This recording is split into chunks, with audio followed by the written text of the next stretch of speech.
I came home late from a wild party. When he didn't believe my excuse, he filed for divorce. I always believed I had the perfect life, a loving husband, a beautiful home, and the kind of stability many people only dream of.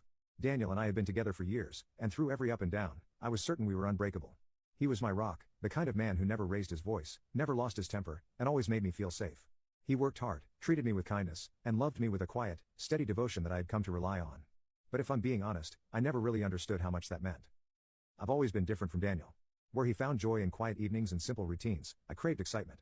I was the kind of person who thrived on social energy, who loved being out surrounded by music, laughter, and the buzz of conversation. I wasn't reckless, not in a way that I thought was dangerous, but I loved parties. I loved losing myself in the night, loved the feeling of being young and free. Daniel never tried to stop me. He didn't complain when I stayed out late with friends or rolled into bed hours after he had fallen asleep. He trusted me. That was the kind of man he was. He didn't believe in control, in ultimatums, in telling me what I could and couldn't do. He only ever asked for one thing: honesty. It was something he always talked about, something he told me from the beginning of our relationship. "I don't care what you do, as long as you're honest with me," he had said once, holding my hands in his. "Just don't lie to me, don't make me doubt you, because once trust is broken, it's hard to rebuild." At the time, I had nodded, promising him that it would never be a problem, because why would it? I loved him. I wasn't the kind of person who cheated or betrayed people.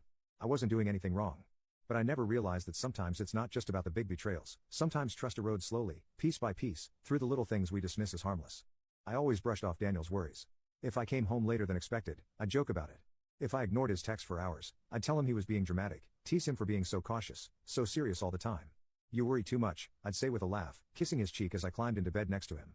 "You know I'd never do anything to hurt you," and he'd smile, pull me close, and let it go because he trusted me. But trust isn't an endless wall, it has a limit, and I was too blind to see that I was slowly, carelessly draining his. The night everything changed wasn't supposed to be anything special. It was just another party, another night out with friends. I wasn't even planning to stay out that late. Daniel and I had plans the next morning, and I had promised him that I would be home before midnight. But the thing about nights like that is they have a way of pulling you in. The music, the drinks, the energy was intoxicating. I lost track of time. Every time I glanced at my phone, I told myself I'd leave soon, just one more drink, just one more song. My friends begged me to stay, and I laughed, giving in too easily, too thoughtlessly. Then my phone died. Even then, I didn't panic. I didn't think it was a big deal. It wasn't like Daniel was going to think the worst. He trusted me. I didn't know that at home he was sitting in the dark, watching the clock, feeling the last bits of his trust in me slipping through his fingers. I didn't know that this was the night that would break us. By the time I finally walked through the front door, I expected nothing more than mild irritation. Maybe he'd sigh, shake his head, tell me I needed to be more responsible. I was prepared for an exasperated look, a teasing remark, maybe a small argument that would blow over by morning.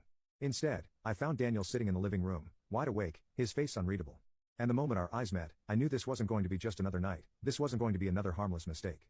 Something was different, something had changed. I had no idea that I had just made the worst mistake of my life. The invitation came unexpectedly. A friend from college was hosting an exclusive party, the kind with a guest list full of influencers, musicians, and the kind of people who seemed to live effortlessly exciting lives. It wasn't the kind of event I normally got to attend, and the moment I saw the message, I felt a familiar thrill run through me. I showed Daniel the invite over dinner, already knowing what he'd say. He gave me that small knowing smile, the one that said he was already resigned to my decision. "Just don't stay out too late," he said, his voice gentle but firm. "We have plans tomorrow morning, remember?" I waved him off, laughing. Of course, I remember. I'll be home by midnight. It was a promise I meant in that moment, but one I wouldn't keep.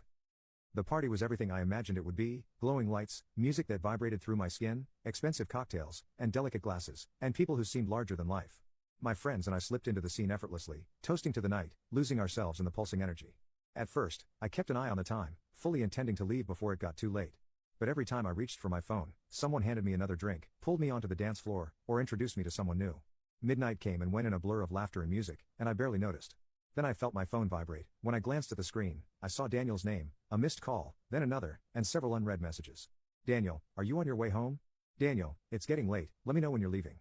For a split second, guilt pricked at me, but then one of my friends grabbed my arm, spinning me around with a playful grin.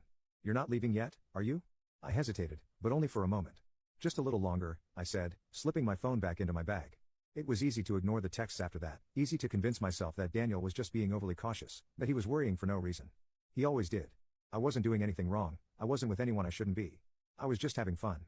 Hours blurred together, the party shifted from one club to another, then to a penthouse after-party that promised an even more exclusive crowd. It was nearly 3 a.m. when I finally felt exhaustion creeping in. My head was buzzing from the alcohol, my feet sore from dancing, and I suddenly realized just how late it was. I pulled out my phone, meaning to call Daniel to reassure him that I was on my way, but when I pressed the power button, nothing happened. It was dead. A small ripple of panic ran through me, but I shook it off. I could just call an Uber and get home, no big deal. But as I searched my bag, another problem presented itself. I couldn't find my car keys. Had I even brought them? I swore I had, but in the haze of the night, I couldn't remember.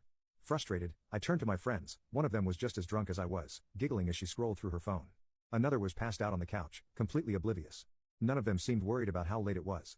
I need to get home, I muttered, more to myself than anyone else. Someone offered to call me an Uber, but the app was taking forever to load. Another friend needed help getting home, and against my better judgment, I let myself get caught up in making sure she was safe. The minutes dragged on, stretching into an hour by the time I finally stepped into a cab.